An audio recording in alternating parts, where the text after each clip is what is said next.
Terceiro vídeo, o Senhor é minha salvação. O Senhor é minha salvação, minha luz, que ilumina meus caminhos. Esse princípio ilumina a escuridão da nossa existência, muitas vezes machucada e fechada pelas decepções que enfrentamos em nossa vida. Ele é a salvação, porque não existe refúgio fora de Deus. Só nele somos libertos do mal e encontramos o verdadeiro amor que dá sentido às nossas vidas. O Senhor é minha luz e salvação. Vivemos em um mundo que nos oferece várias alternativas, que nos apontam saídas para os nossos desencontros, fracassos e desejos, com promessa de dias melhores e de paz. Na verdade, todas essas alternativas são vazias, pois em nenhuma delas o mundo é capaz de nos oferecer um caminho com Deus. O mundo não o reconheceu, como nos aponta o Evangelho. João estava chegando ao mundo, a verdadeira luz que ilumina todos os homens, aquele que a palavra estava no mundo e que o mundo foi feito por intermédio dele, mas o mundo não o reconheceu. Jó, capítulo 1, verso 9 e 10. A luz abre os nossos olhos em direção à salvação. A luz nos ajuda a enxergar o caminho que devemos seguir. Falando ao povo, Jesus disse: eu sou a luz do mundo. Quem me segue nunca andará nas trevas, mas terá a luz da vida. João capítulo 8, verso 12. A salvação é um dom de Deus, uma grande graça que recebemos dele, não pelas nossas forças, mas pela sua vontade. Assim como fala a palavra, pois vocês são salvos pela graça por meio da fé. Isso não vem de vocês, é dom de Deus, para que ninguém se glorie. Efésios capítulo 2, verso 8 e 9. Caminhe na luz, na certeza da salvação. Caminhar na luz significa abandonar as luzes falsas, enxergar o que é certo, o que é errado, discernimento entre o que é verdadeiro e o que é falso, o que serve e o que não serve para a sua vida, o que se ouve de pregações de pastores. Vá na Bíblia e confira, não aceita tudo que ele fala. Verifique a verdade na palavra da Bíblia. A fé traz a luz como reflexo para chegarmos à salvação, como nos ensina a palavra é que precisa crer no Senhor. Por isso, acima do medo, tenha coragem, acima do desespero pelas dificuldades porque você passa, tenha esperança. Temos um Deus que se preocupa com a gente, que nos olha, acolhe, abraça, ama, mesmo em meio às crises e perseguições que passamos em nossa vida. Encontramos refúgios quando fazemos dele a nossa fortaleza, esperança e segurança. Sendo assim, o amor nos chama a proclamar: o Senhor é minha luz e minha salvação.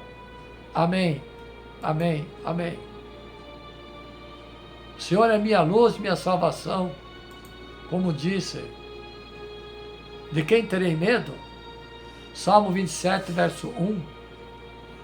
Esse salmo, escrito por Davi, escreve como uma pessoa em meio a crises e perseguições conseguiu sempre encontrar em Deus o seu refúgio, a sua fortaleza, a sua esperança, a sua segurança. Quando vemos nos salmos escritos por Davi, nos deparamos com uma situação que muitas vezes se parece com a descrição de nossas lutas diárias. Os adversários deles eram inimigos reais, que ameaçavam sua vida com espadas, arcos, flechas, lanças. Nossos inimigos são reais, espirituais, e nos ameaçam de todas as maneiras e tentam, da mesma forma, abater nossa fé e minar nossa esperança. O que conseguimos perceber de forma clara é que, independente da época, o objetivo é sempre o mesmo: minar a nossa fé, nos afastar de Deus e nos deixar sem esperança. Mas a maior lição que podemos aprender com Davi é que quando mais ele se sentia oprimido, perseguido, mais refúgio ele buscava em Deus, mais ele clamava: levanta-te, Senhor. Davi não escondia suas emoções, seus medos, e também não escondia sua fé, sua segurança em Deus. A confiança de Davi não estava na força do seu braço, nem no poderio de seus guerreiros. Sua confiança estava depositada em Deus, que sempre foi sua rocha, seu escudo, sua fortaleza. Podemos estar vivendo um período de incertezas políticas, graves crises mundiais, fome, guerras, problemas econômicos e até mesmo de saúde emocional, mas não há para o povo de Deus nenhum tipo de incerteza em relação à soberania do Senhor, ao seu eterno controle sobre todas as coisas. Não há nada que esteja fora do controle dele, não há nada que escape o seu domínio, e não há nada que fuja do seu soberano propósito. Por isso podemos descansar, por isso podemos confiar, por isso podemos dormir e logo pegar no sono, sabendo que vamos acordar com Deus no controle soberano das nossas vidas. Vamos sempre orar, clamar, chamar a Deus para que nos dê a segurança que precisamos. Como podemos refletir a luz do mundo, que é Deus? Para ser a luz do mundo é preciso conhecer e refletir a palavra de Deus, a Bíblia. Efésios capítulo 5, verso 8 e 14.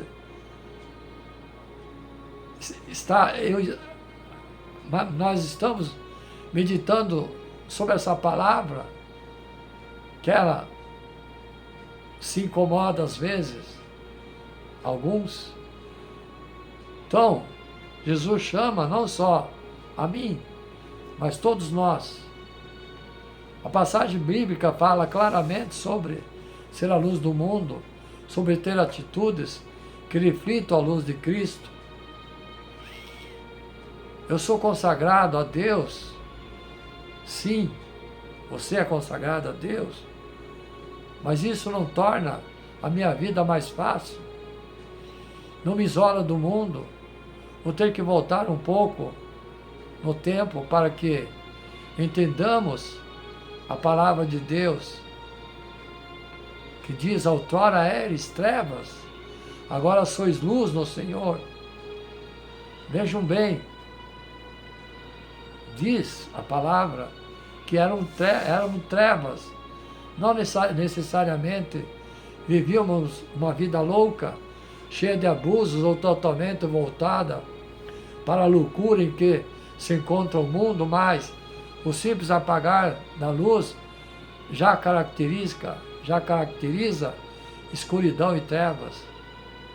Então, mesmo que você, como eu, nunca tenha feito nada demais, que tenha tido uma vida saudável, tranquila, nunca tenha bebido nem fumado, enfim, uma vida ativa nos grupos de orações, na palavra da Bíblia, na pregação do Evangelho, tudo é normal, como assistir novelas, usar algumas roupas um pouco mais ousadas, a mulher, ter um linguajar não apropriado, etc.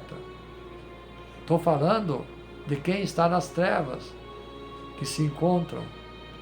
Olhe bem para você, para a sua história, e veja de onde você veio. Aquilo que era treva em sua vida, pode olhar sem medo, não há ninguém para julgar ou apontar o dedo para o seu rosto. Quando a luz entra, quando vivemos nessa experiência com Cristo, com certeza vamos nos lembrar desse dia. Sim, lembramos desse dia que Ele invade nossos corações e nos faz querer ser Ele. Sim. O que tem assistir novela? A família inteira assiste. É um assunto de conversa. A roupa não era tão indecente assim, mas o linguajar sabia que tinha que mudar. O Senhor, no entanto, vai nos incomodando, cutucando, até percebemos que aquilo nos faz mal. De repente, ou aos poucos, como eu, você, vai abandonando tudo aquilo que não vem do Senhor, que não nos edifica. Aí nos tornamos luz, e as pessoas percebem a luz em nós, até nos questionam sobre estarmos diferentes. Lembre-se que a palavra da Bíblia diz: agora sois luz no Senhor, agora sois luz no Senhor. Então, todas as vezes que nós afastamos do Senhor, afastamos a nossa luz também. Portanto, deixemos de ser luz. Deixamos de ser luz. Não há como seguirmos dois caminhos. Se visa dois senhores, temos que optar, romper com o mundo para poder caminhar na luz e ser a luz. Seja um caminho da luz. As pessoas precisam enxergar essa luz em você, olhar para nós e ver que somos diferentes, que há alguma coisa em nós que nos torna diferente, que nos torna luz. Precisamos viver e sem falta, sem falar nada, as pessoas precisam perceber a luz que habita em você. Na própria palavra, o Senhor já nos indica como ser luz. Bondade, justiça, verdade e discernimento são coisas que precisam estar entranhados em nós. Em nosso coração tem que estar escrito. Aí resplandecemos nesse mundo de trevas. Não é fácil, não é simples, não. Por isso, precisamos e muito da ajuda lá do alto para não nos perdermos. O mundo é atrativo? Sim. Os prazeres da carne é atrativo? Sim. O inimigo sabe como perseguir, sabe onde aperta o nosso calo. Ele conhece nossas vaidades e aquilo que mexe com o nosso orgulho. Sim. Ele conhece. Então, amados e amadas, nós temos que estar sempre alerta. O Senhor é a minha luz, minha salvação. De quem terei medo? Sim. A escuridão da dor, do medo e da dúvida. O Senhor é minha luz, minha salvação. De quem terei medo? Das circunstâncias inimigas que frustram nossos sonhos. É uma experiência que se vivencia em todo ponto da terra, em todas as épocas da história humana, como testemunha.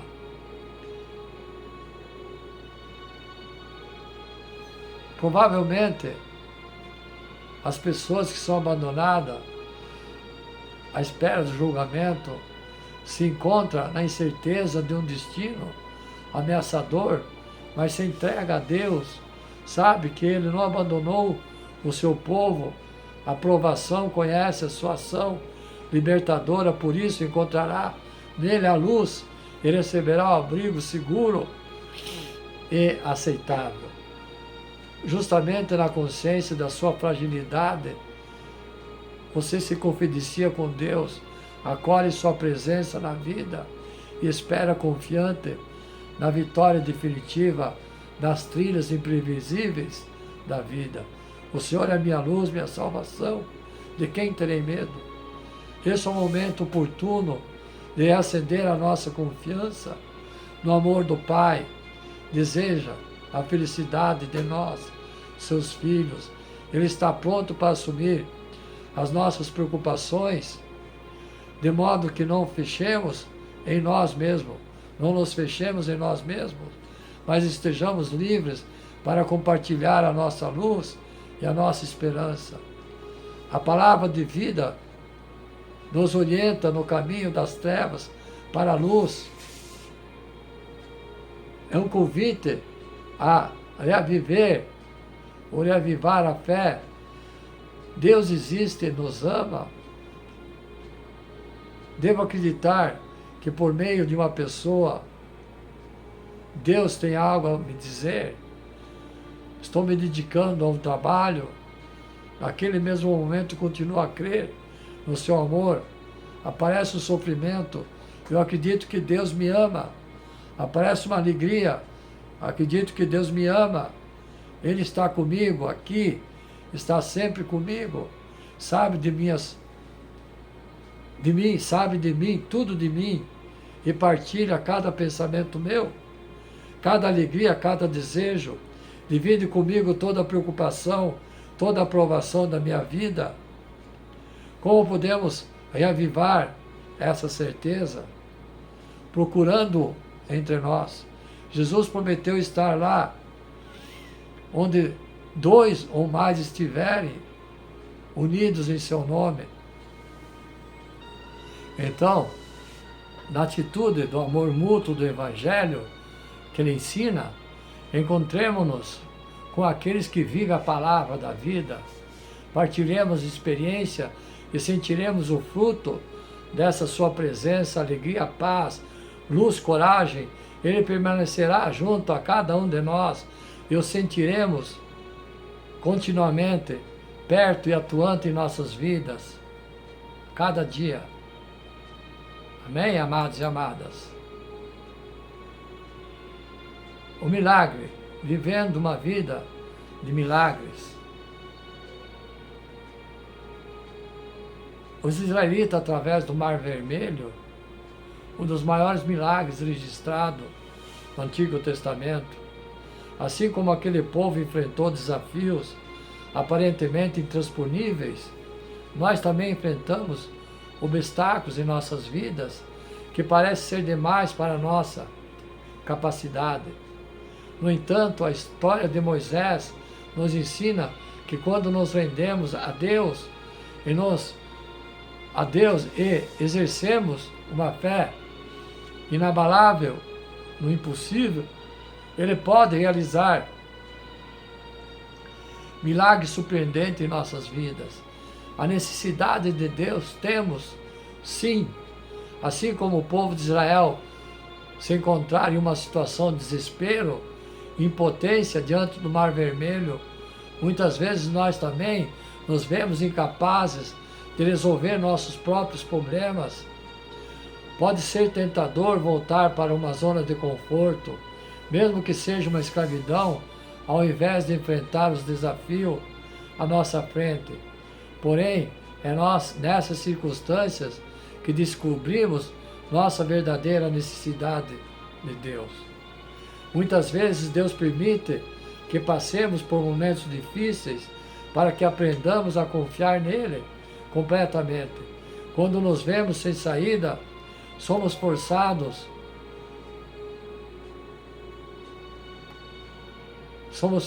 a buscar a sua orientação e força, em vez de tentarmos resolver tudo por nossa própria conta. É nesse processo que crescemos em nossa fé e permitimos que Deus haja que haja de forma sobrenatural em nossas vidas. Devemos nos lembrar das vezes em que Deus agiu milagrosamente e não permitiu que as dificuldades atuais venham distorcer a nossa visão do seu poder. Quando estamos desesperados, é quando Deus tem a oportunidade de mostrar sua grandeza e realizar o impossível em você. Uma fé que crê no impossível. A marca de um verdadeiro cristão não é apenas o fato de ter o Espírito Santo, mas a disposição de deixá-lo agir livremente em nossas vidas. Muitas vezes nossa racionalidade e desejo de controle limitam a capacidade do Espírito Santo de operar de forma sobrenatural. Precisamos desenvolver uma fé que não se restrinja ao que é racionalmente compreensível, mas que esteja disposta a crer no impossível. Assim como Moisés, devemos obedecer mesmo quando não entendemos completamente o que o Pai está fazendo. Quando damos esse passo de fé, abrimos espaço para que o Pai realize milagres que surpreendem nós e nossas vidas. Não podemos nos contentar apenas com a libertação inicial do pecado. Devemos buscar uma vida de milagres, na qual o sobrenatural de Deus se manifeste continuamente. Isso exige que exercitemos nossa fé, mesmo quando não compreendemos tudo, e estejamos dispostos a obedecer prontamente à liderança do Espírito Santo, vivendo uma vida de milagres. Acreditar em milagre é vivenciar uma vida sobrenatural, é o desejo de todos nós. Entretanto, muitas vezes nos deixamos limitar por nossa racionalidade e medo do desconhecido, impedindo que o Espírito Santo opere livremente em nossas vidas. Assim como os israelitas, os judeus, que se encontravam diante de uma barreira aparentemente intransponível no Mar Vermelho, nós também enfrentamos desafios que parecem ser demais para a nossa capacidade. No entanto, a história de Moisés nos ensina que quando nos rendemos a Deus e exercemos uma fé inabalável no impossível, Ele pode realizar milagres surpreendentes. Não devemos nos contentar apenas com a libertação inicial do pecado, mas buscar uma vida plena de manifestação do sobrenatural de Deus. Isso exige que deixemos de lado nossos racionalismos e permitamos que o Espírito Santo tenha total liberdade para agir em nós. Quando obedecemos prontamente a sua liderança, mesmo que não compreendamos tudo, abrimos espaço para que Deus realize o impensável na sua vida. Portanto, não deixemos que o medo de passar vergonha ou de não entender tudo que Deus está fazendo nos impeça de exercer uma fé corajosa. Que sigamos o exemplo de Moisés e sejamos aqueles que, mesmo diante do impossível, declaram: o Senhor lutará por você, então somente acalme-se. Ele é o Deus do impossível, que torna tudo possível. Atitudes que geram atitudes do milagre de Deus. Tenho aqui 2 testemunhos a dar para vocês. Uma viúva com 2 filhos, endividada, buscou ajuda do profeta Eliseu. Ela sabia que esse homem recebia diretamente de Deus as respostas, as orientações, as soluções, os milagres. Portanto, ela tinha fé que, obedecendo ao que Eliseu lhe dissesse, estaria obedecendo à voz do Senhor. Você precisa de ajuda? Procure a pessoa certa para te ajudar. Você precisa de um milagre? Busque em Deus o milagre que você precisa, que nós precisamos, né, servas do Senhor. Por outro lado, temos a mulher rica, sunamita. Ela tinha marido, mas não tinha filhos. Ela não estava em busca de ajuda, não estava em busca de milagres. Essa mulher apenas observava o que o profeta Eliseu e via nele o testemunho de um homem santo. Essa mulher sabia que a presença de Deus estava na vida desse profeta. Sua iniciativa generosa ao construir o quarto para ele foi movida pelo desejo de tê-lo em sua casa por mais tempo. Ter o profeta Eliseu hospedado em sua casa era o mesmo que hospedar a presença de Deus. Não havia nenhum interesse ou intenção errada por trás da sua iniciativa. E como resultado, milagres aconteceram, aplicação Não abra a porta da sua casa para qualquer um. Receba em sua casa pessoas abençoadoras e Deus fará em sua vida e o seu lar mais do que você imagina. São duas mulheres bem diferentes, de classes sociais totalmente opostas, que elas tinham em comum dois elementos básicos para a vida bem-sucedida: fé e iniciativa, desenvolvimento. A história dessas mulheres nos ensina muitas lições. Primeira lição: iniciativa motivada pela fé gera milagres. Diante de uma situação extremamente difícil, correndo o risco de perder seus filhos, 2 filhos, a viúva foi pedir ajuda a Eliseu. Ela estava determinada a fazer o que devia ser feito para resolver aquela situação, não perder seus filhos, porque na época do Antigo Testamento, quando se devia a alguém, esse alguém podia tomar seus filhos como escravos. Assim que recebeu a orientação de Deus pelo profeta, ela foi de porta em porta, em todos os seus vizinhos, pedir que lhe emprestasse vasilha. Ela não tinha noção de que estava prestes a acontecer, mas não ficou remoendo dúvidas em seu coração. Não ficou paralisada pelo receio, o medo que as pessoas diriam por trás de suas costas sobre sua atitude estranha, estar pegando tantas vasilhas emprestadas. A obediência à voz de Deus requer a fé, iniciativa para fazer o que muitas vezes parece não fazer sentido. Não precisa fazer sentido. Se foi Deus quem direcionou, faça. Não devemos ficar paralisados pela insegurança, pela vergonha, pelo medo. Assim como a viúva sunamita, também é um exemplo que a iniciativa motivada pela fé gera milagres. Até mesmo quando você não está à busca de milagres, mas quando está, ela hospedou um profeta e Deus lhe deu um filho.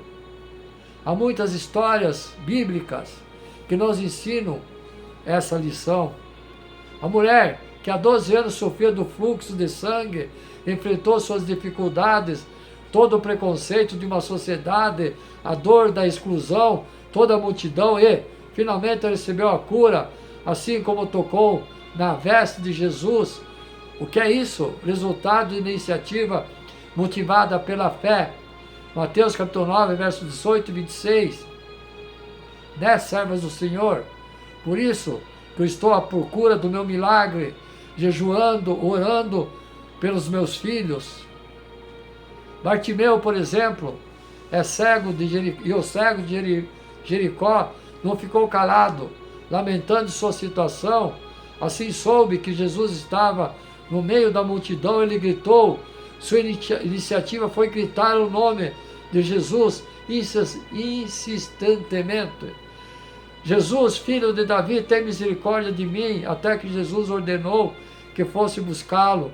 Sua iniciativa, motivada pela fé, gerou um milagre. Marcos, capítulo 10, versos 46 e 52.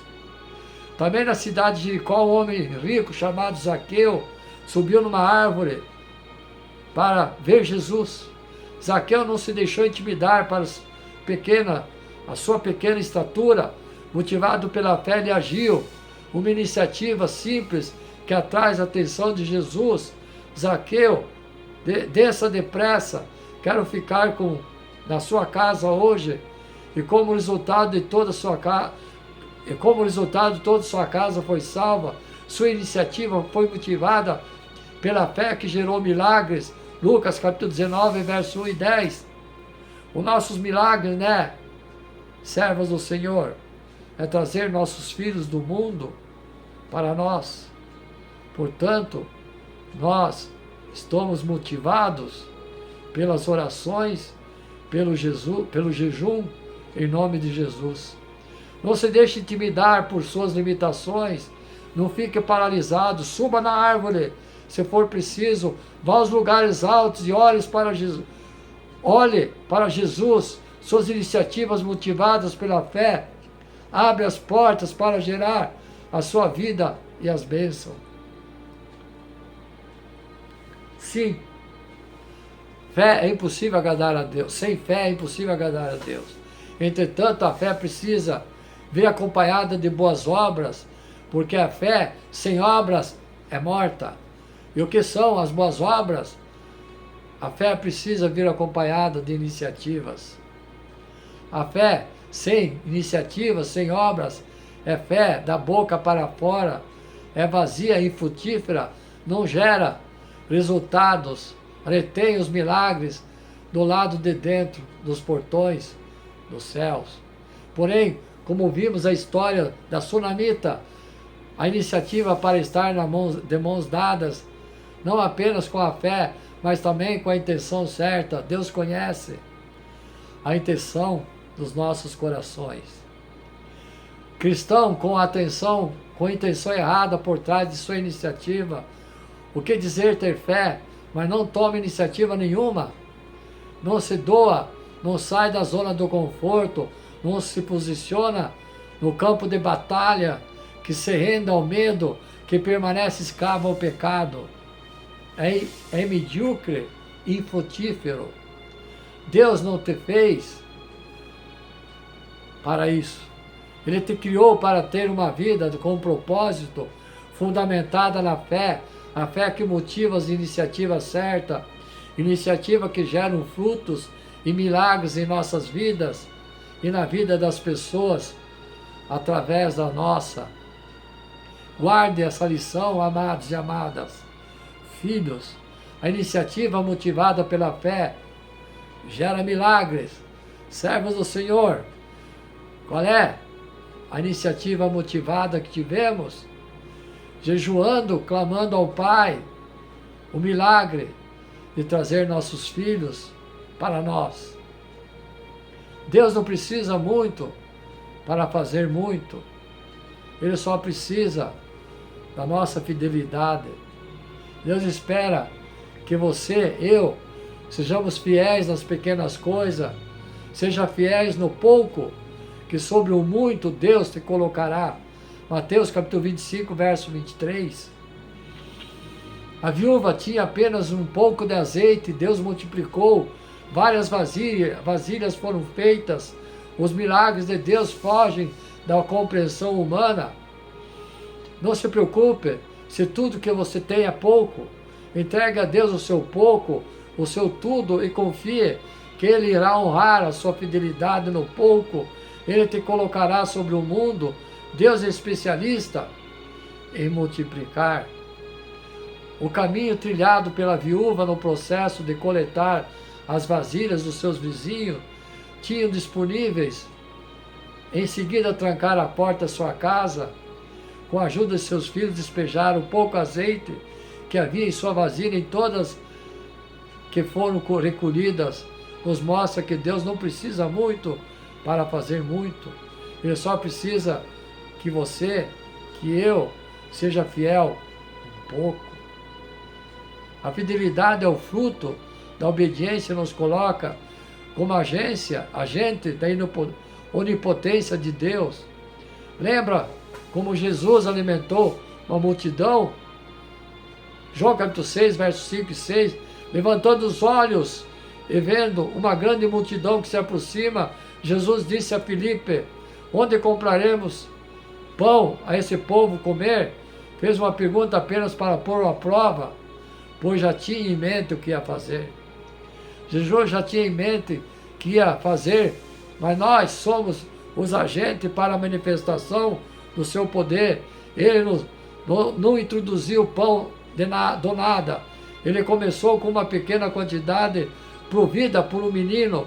Jesus poderia ter feito cair maná do céu, assim como Deus fizera no deserto para alimentar o povo de Israel, mas Ele escolheu nos fazer participantes do milagre.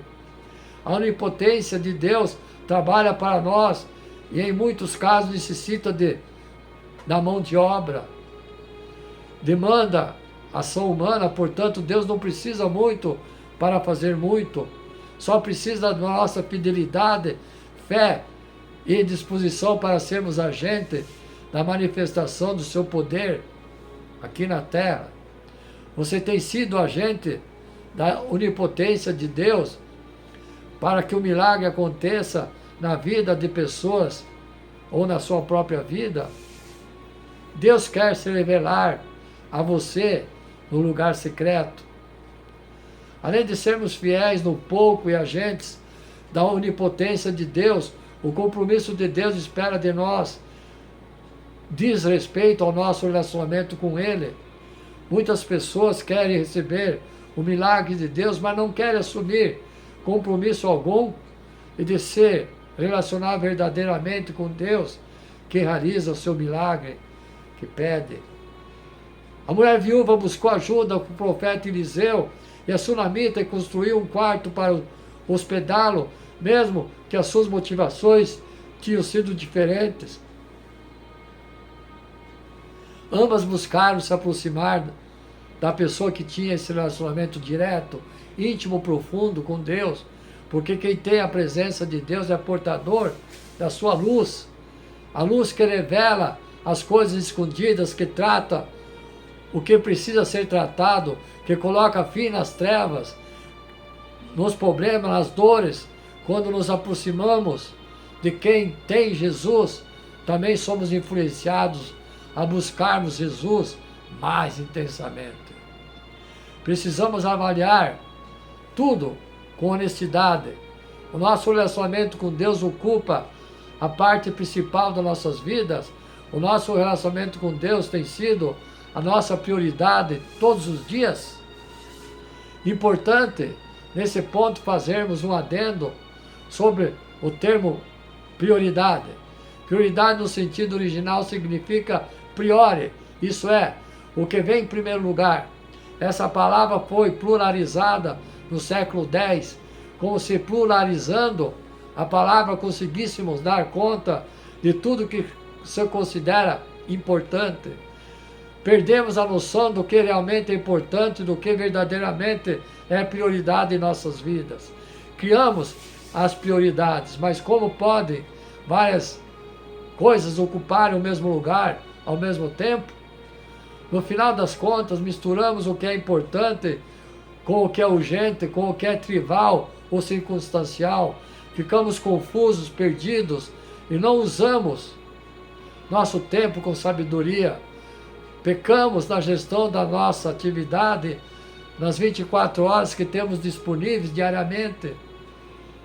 E nessa história toda, que era para vir em primeiro lugar, muitas vezes, ocupa o último lugar na fila das nossas muitas atividades. Exemplo, Marta inverteu a prioridade do momento. Maria ficou com a melhor parte. Lucas capítulo 10, verso 41, 42. Marta, Marta, estás ansiosa e afadigada com muitas coisas, mas uma só é necessária. E Maria escolheu a boa parte, a qual não lhe será tirada. Precisamos assumir o compromisso em primeiro lugar. Sim, precisamos assumir o compromisso em primeiro lugar. Compromisso de fé, esperança, amor, compreensão, para que podemos nos dar bem na vida, para podermos continuar o nosso amor em Cristo, nosso amado irmão que morreu na cruz por nós. O que é um milagre segundo a Bíblia? Já falei de milagre, né? Mas segundo a Bíblia, milagre é um ato sobrenatural de Deus, quando Ele age fora das leis naturais que governam o nosso mundo.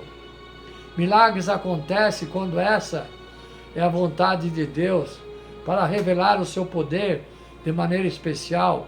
Assim como Deus fez milagre nos tempos da Bíblia, Ele tem poder para fazer milagres sempre. Muitas vezes chamamos atos extraordinários ou altamente improvável de milagres. Também há situações em que Deus usa as coisas naturais do mundo de maneira tão específica que só pode ter sido intervenção divina. Mas aqui vamos falar sobre atos sobrenaturais que são impossíveis de acordo com as leis da natureza, como reverter uma doença irreversível, multiplicar comida ou até ressuscitar mortos. A Bíblia relata vários exemplos de grandes milagres realizados por Deus ao longo da história, através dos profetas, dos apóstolos e principalmente de Yeshua Mashiach. Deus faz maravilhas à vista de muitas pessoas. Os milagres serviam para mostrar o poder de Deus, livrar e abençoar as pessoas, confirmar a mensagem de profeta ou enviado de Deus, levar pessoas a crer no Evangelho. Pela própria definição, milagres não eram acontecimentos muito comuns que aconteciam todos os dias. Em algumas épocas e com certas pessoas aconteciam mais milagres, mas continuavam a ser eventos extraordinários e surpreendentes. Na maior parte do tempo, as leis naturais do mundo continuavam em vigor. Na Bíblia também havia milagres que eram mais raros que outros. Havia relatos de pessoas sendo curadas, mas poucos de mortos sendo ressuscitados. Além disso, as pessoas da Bíblia que recebiam dons de cura e outros milagres não podiam usar esses dons em todas as situações. Por exemplo, Paulo curou muitos doentes, mas não foi curado da sua própria doença e nem curou as dores de estômago frequente do seu amigo Timóteo. 2 Coríntios capítulo 12, versos 7 e 9. Todo milagre depende da vontade de Deus e não apenas da vontade minha, dos homens. Sim, os milagres ainda acontecem hoje, em dias atuais. O poder de Deus não mudou, ele continua agindo de maneira sobrenatural. Sim, no mundo de hoje, revelando sua glória à humanidade. Os milagres de Deus não se limitam ao tempo em que a Bíblia estava sendo escrita. Jesus disse que alguns dos sinais que acompanhariam quem crê seriam milagres. Marcos capítulo 16, versos 17 e 18. Além disso, o Novo Testamento dedica algum espaço a explicar como lidar com profecias e milagres de maneira ordenada que glorifica a Deus e edifica a igreja. A única data limite para essas instruções é a segunda vinda de Jesus Cristo nos fins dos tempos. 1 Coríntios capítulo 13, verso 8, que diz: o amor perece, mas as profecias desaparecerão, as línguas cessarão, o conhecimento passará, pois em parte conhecemos e em parte profetizamos. Quando, porém, vier o que é perfeito e o que é imperfeito desaparecerá. Os milagres não são os mais importantes do Evangelho. A mensagem central do Evangelho é a salvação do pecado, a reconciliação com Deus e a promessa da vida eterna através da fé em Jesus. Querer ser cristão só para receber milagre, como muitos de hoje em dia, é errado. A função do milagre é confirmar a mensagem da salvação e fortalecer a fé. O maior milagre de todos é a conversão de um pecador pelo poder de Jesus. Como posso receber o milagre de Deus? O fator mais decisivo é a vontade de Deus. O milagre só pode acontecer quando Deus quer. A vontade de Deus é sempre suprema. E não podemos obrigar Deus a fazer milagre. Ele não quer. Por isso devemos sempre procurar a vontade de Deus em todas as coisas. Mateus capítulo 6, verso 9 e 10. Algumas pessoas recebem o dom de fazer milagres, mas não significa que somente essas pessoas poderão receber milagres de Deus. Todos podemos orar por milagres e recebê-los. Tiago capítulo 5, verso 14 e 16. Orar pedindo a Deus com fé é o primeiro passo para receber um milagre. O milagre às vezes acontece logo, mas outras vezes preciso ter paciência no tempo de Deus. continuar orando, tendo fé. Ainda em outras situações precisamos confiar em Deus do que Ele está fazendo. Amém. Finalizando essa pregação, espero que o Espírito Santo, através de mim, tenha transmitido a todos os fiéis da palavra, Igreja Novo Reino de Deus, amados e amados, e nesse momento, pelo sangue de Jesus derramado na cruz, aqueles que estão ouvindo essa palavra e tenham fé e pedem perdão dos seus pecados, fé que Jesus nasceu, morreu na cruz, ressuscitou ao terceiro dia, desceu às prisões e pregou o evangelho e subiu aos céus, está à destra do Pai. Tome posse da cura, o doente que está em estado de coma, tenha fé e seja curado em nome do sangue de Jesus. Me despeço com meu ósculo santo a todos, amados e amadas, famílias, filhinhos, em nome de Jesus. Glória a Deus nas alturas, paz na terra aos homens de boa vontade. Glória ao Pai, glória ao Filho, glória ao Espírito Santo. Amém.